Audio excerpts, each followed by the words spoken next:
చూడండి ఇలా నానబెట్టాం కదా హాఫ్ అన్ అవరు. ఇప్పుడు దీంట్లో వాటర్ అంతా ఇలా పిండేసుకున్నాము. ఇలాగా వాటర్ వస్తుంది చూడండి.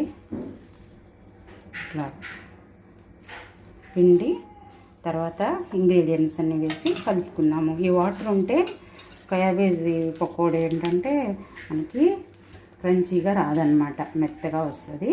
అందుకని వాటర్ తీసేయాలి. ఇలాగా మొత్తం పిండేసుకున్నాము. చూడండి ఇలా వాటర్ ఎట్లా వస్తుందో. చూడండి 1/2 స్పూను అల్లం వెల్లుల్లి పేస్ట్ వేసుకున్నాము.